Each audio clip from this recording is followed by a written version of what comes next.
Is this you trying to figure out who won the last apologetics debate?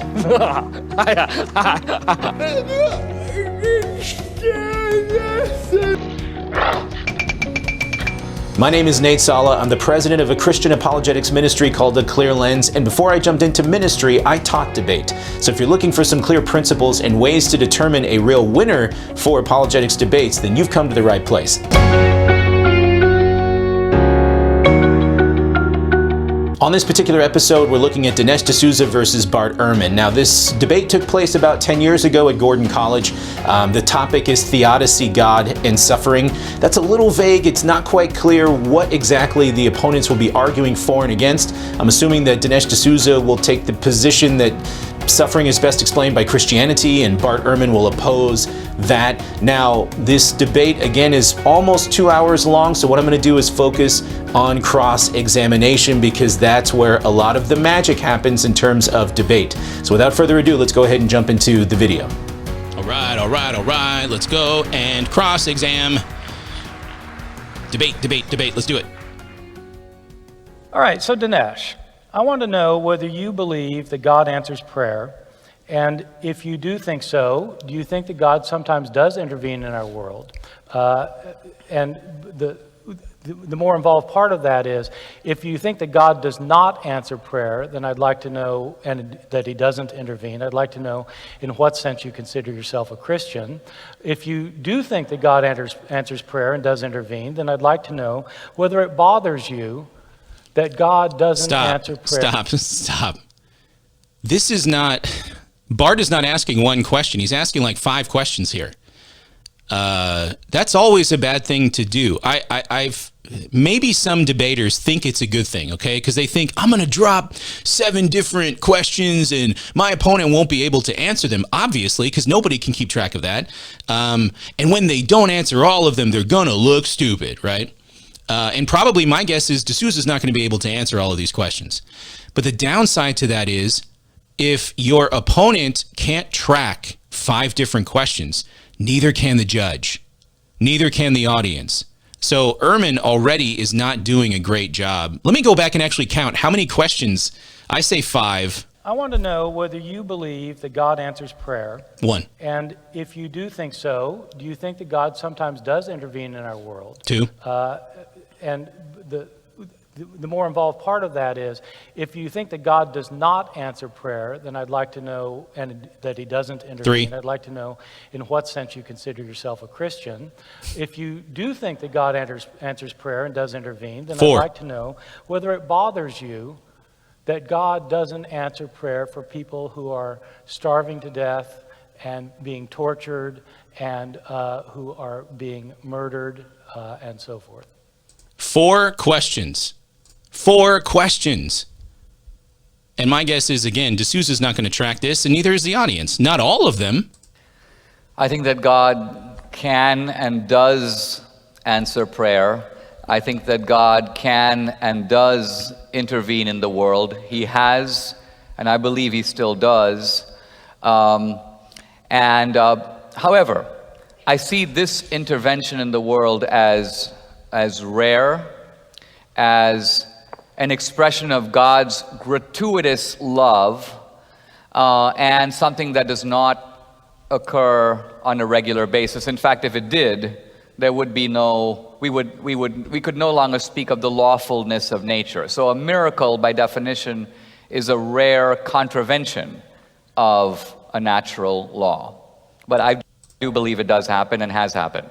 Okay, so that he answered 2 questions. Okay, and, Erman's questions are probably designed to be a little bit more rhetorically punchy, not genuine questions about what D'Souza's own faith or emotions are, which is fine in a debate like this, but not when you pile all of them on at once. That's not going to help. The problem of evil is often seen as a problem for the believer. I want to suggest it is a problem also for the unbeliever. Because if there is no God, is it not a fact that we are evolved primates, Darwinian creatures, if you will, in the world, struggling to survive and reproduce without an intelligent designer or a benign creator? Now, if that is the case, here's my question. isn't it true that the magnitude of human evil defies Darwinian explanation? And what I mean by this is that there is evil in nature, but evil in nature seems very frugally confined to survival. A lion might eat an antelope. But have we ever met a lion that wants to abolish every antelope off the face of the earth? There's no lion Hitler, if you will. A lion will, when hungry, kill, but human evil outstrips Darwinian necessity. You have people who want to wipe out entire tribes, and there's torture and cruelty that seems, again, to go far beyond the needs of survival and reproduction. So what is your explanation? If we are Darwinian primates, wherefore comes this kind of evil? What's its source? I'm torn on this one because on the one hand, this is right in line with D'Souza's original opening remarks. By the way, if you want to see the full debate, I've left the link in the show description down below, because D'Souza makes the point that evil is not just a problem for the Christian, it's a problem for the non-believer as well. And the point that he's making right here is there's something characteristically different about human creatures than all other creatures on the earth. We express evil, we instill suffering in ways that all other creatures do not. And Darwinism does not explain everything. But my issue is D'Souza has not clearly tied this question back to something that Erman said in his opener, because Erman never talked about evolution. And so judges in the audience are probably not going to make that connection. As a matter of fact, judges are probably thinking to themselves at this point, when did Erman even talk about evolution? So I don't know. Let's go ahead and see what Erman says. Yeah, that's a great question. I'm not sure I'm convinced that human evil far surpasses what you find in the animal kingdom. And I don't know what criteria one uses to establish what would be human evil that goes up to a certain level, but beyond that, well, there must be a God. That doesn't make sense to me. But I'm thinking about my cat right now. Now, my cat loves torture. When Cats it are gets evil. a mouse, That's why. it doesn't kill the mouse because it's hungry. It tortures the mouse it'll torture for hours if I let it. This is something that simply happens in the animal kingdom. Hitler was an oversized mouse. I think he means oversized the cat. Holocaust is, I think, more readily explicable if humans have no constraints on them from above than it is by assuming that there's a God who answers prayer.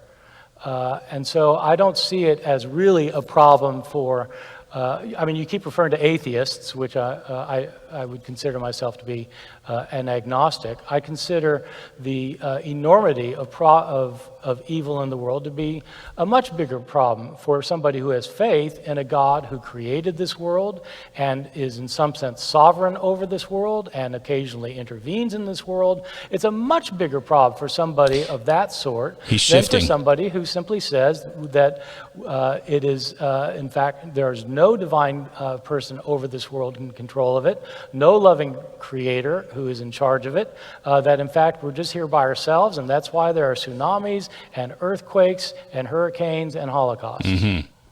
So this isn't bad. Erman's response isn't bad, especially because he came up with the whole, cat torturing the mouse illustration on the fly, or it seems like he did. Of course, it would have been better if he had drawn from some kind of data or something to support himself here. It's always better if you can do that in cross-exam. The downside to his response, though, is that this does not fully address D'Souza's challenge, because D'Souza wasn't talking about torture in his example. D'Souza was making a point about the difference in magnitude with regard to killing. Humans are just way worse in magnitude. And so, in other words, there's no such thing as a lion that is seeking to eradicate all antelopes, or whatever D'Souza said. So in that sense, then, one cat torturing one mouse doesn't adequately address the challenge. It's a nice try by Erman, but it kind of fell short. My turn.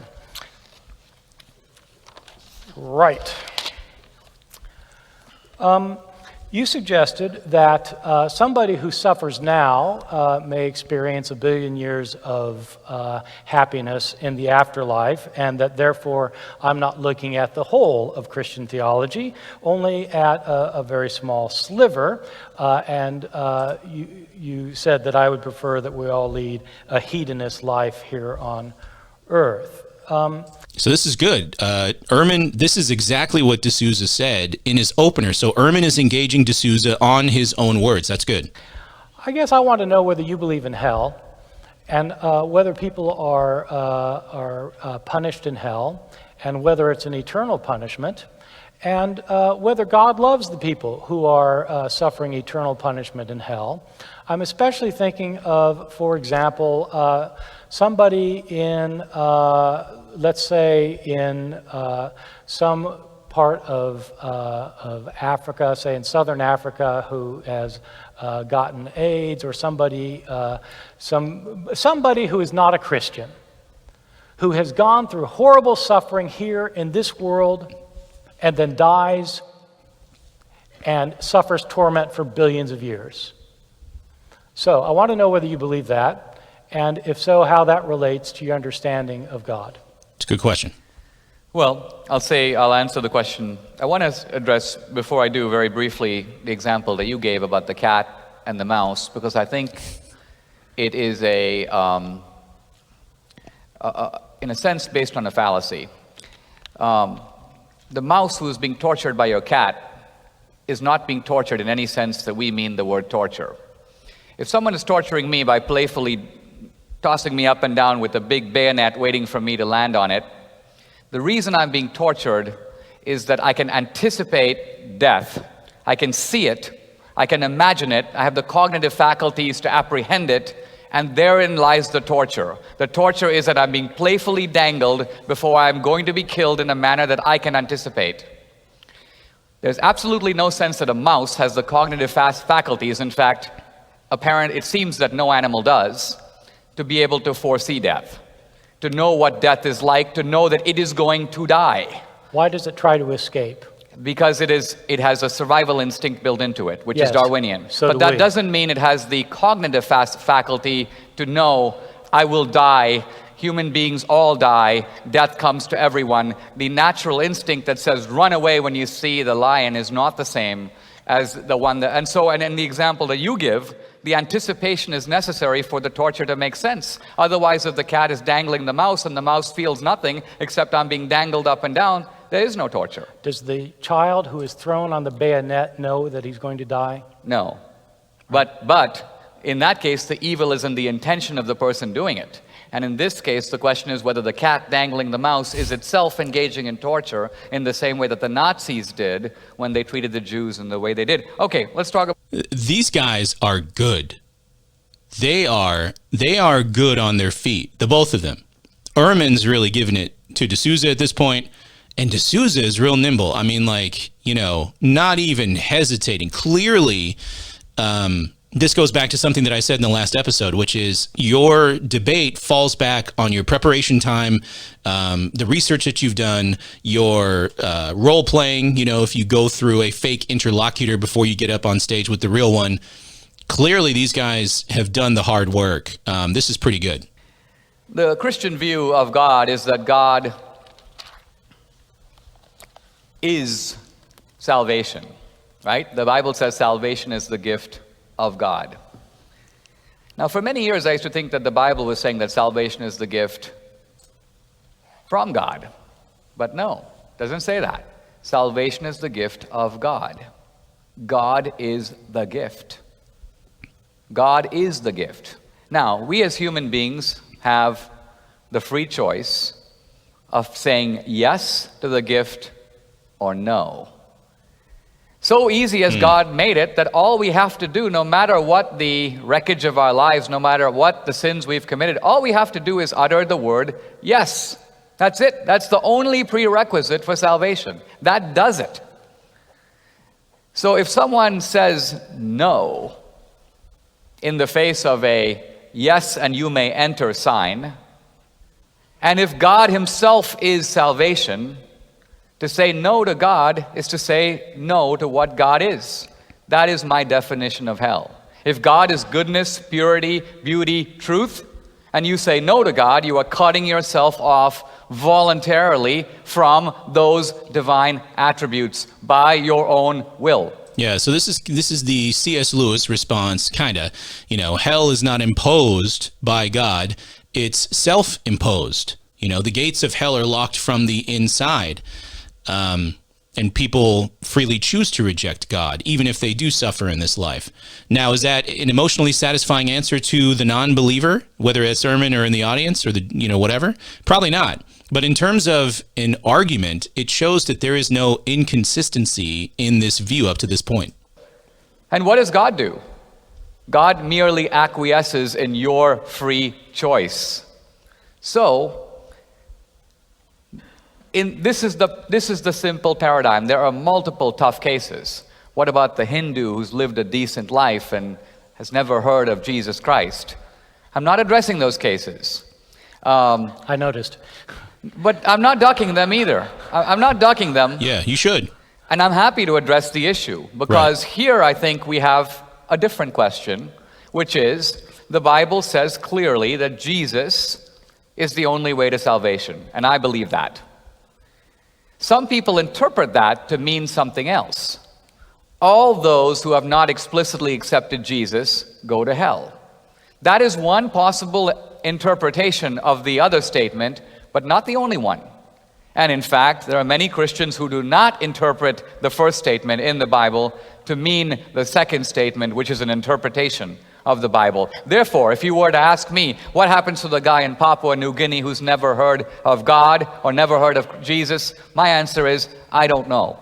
I leave that to God's infinite mercy and justice. But no, I'm not declaring that that guy goes to hell because I'm not sure that Bible statement A leads to interpretation B. My turn.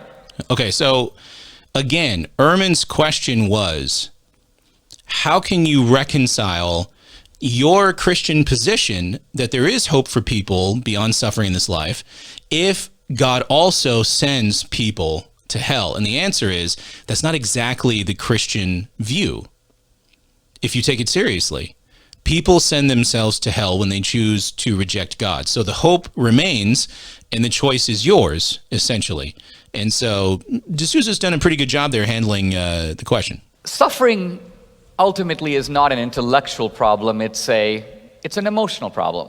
If you lose a child, you might wonder why, but really your main concern is to alleviate the suffering. How do I feel better? How do I have this wound bandaged and overcome? So here's my question. Who has a better practical remedy for suffering? The Christian who can say this to someone, you've lost your son, but you have the hope of an afterlife in which you'll see him again. Offering genuine consolation to a bereaved person in that circumstance. Or an atheist who says, stuff happens.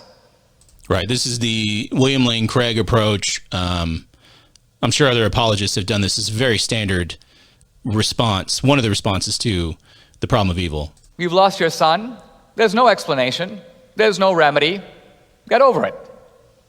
As a practical matter, who has more resources for coping with suffering? The Christians who started the Red Cross, innumerable organizations to alleviate suffering? Or atheism, which basically says, this is the world as it is? Again, it's a great question because what it's doing is it's shifting the burden, because now Erman has to explain what we sometimes call like the impact calculus is for his particular position. And so let's find out what Erman says. Yeah, actually my view of this, you might be surprised to find, isn't going to be your view.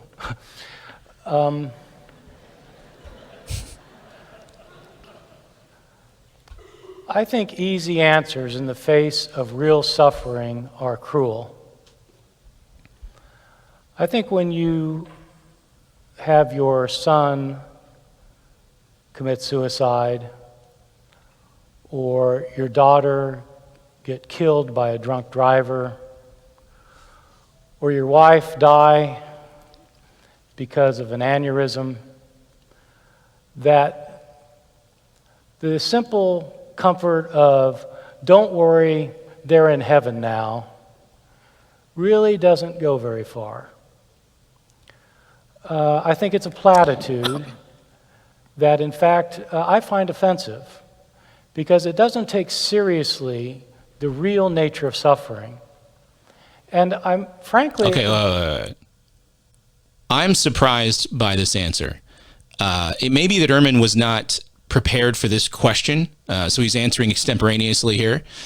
But the bottom line is, you have to go into these kinds of debates. I said this before, well-researched, well-prepared. You have to do role plays. You have to have somebody come in and fact-check you and double-check you, all that stuff. And you have to be ready for these kinds of challenges that you have to anticipate that in cross-examination and in rebuttal so that you can respond well. This, like I said, is a standard response by Christian apologists. What D'Souza just asked here. And Erman should have been able to deal with that better, because what he just said is wrong. There are all kinds of data to show that even prayer alone provides positive coping mechanisms to deal with suffering for people who are dealing with suffering, even including depression and anxiety. You know, a quick Google Scholar search can find the studies that I'm talking about. They're all over the place. I mean, what is prayer if it's not a religious activity accompanied by a worldview that there is a God in heaven who is listening, and if there is a heaven, then your loved one potentially is there with God, the God that you're praying to. I mean, this was just an awful response, and it definitely does not bear out by the data. And so on this question, D'Souza definitely wins the challenge here. Throughout this entire debate, I've been puzzled a little bit by what seems to me almost an intellectualizing of the problem on your part, that you can kind of solve it by coming up with clever answers. And this just strikes me like a slogan. I think that the way you comfort somebody is you do what the friends of Job did when he was suffering. They didn't give him platitudes. They came up to him and they sat with him in silence for 3 days. Well, and then? You show your human support for a fellow human being. You put your arm around the person and you tell them that you feel for them and that you love them and that you're there for them. And in my opinion, that does a world more good than a platitude about the afterlife. Well, Bart, let's look at this for a moment, because that's a very revealing statement. None of us knows what comes after death, right? You haven't been to the other side of the curtain. No, I know, but you just said you did. No. You said No, I didn't say I did. I said you are offering someone earlier the hope. you talked about people living forever in the afterlife, having suffered here, and I now said- you've I just said said that this is person is in heaven. I said it's a central proposition of Christian theology, which it is. And you agree with it, don't you? And I agree with it on the basis of revelation, but I Well, want okay. But I want to. But yeah, but that's not knowledge. That's faith. I want to come to your point. As a matter of reason, engaging you as an agnostic, right? Here we have death. It's the final wall or curtain. None of us have been to the other side, right? There is no other side. Well, there's something that comes after. Well, hold on a second. There is no other side? That doesn't sound very agnostic-like, does it? I mean, that sounds actually very certain of Erman, who I thought he said he was agnostic, but now he's saying there is no other side with certainty? To death, whether it's life after or nothing.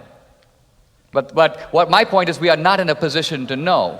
Something is not nothing. Either there is life after death or there isn't. Yeah. Can you there's think no of a other third si- option? There's no other side. That's a nothing. That's not a something. All right. You wrote a book about it. The point I'm trying to make is that you are declaring to be a platitude something that is very much an open question, a real possibility. In other words, Yeah, and you're admitting it's a possibility you don't even agree with. no,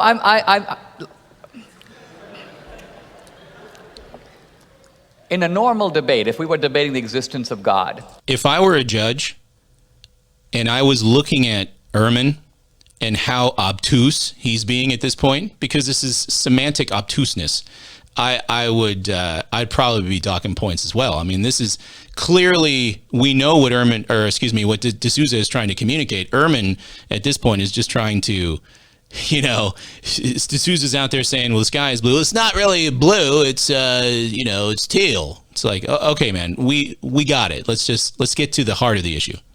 In a normal debate, if we were debating the existence of God, the burden of proof would be on me, because I'm saying there's a God, and I would need to prove it.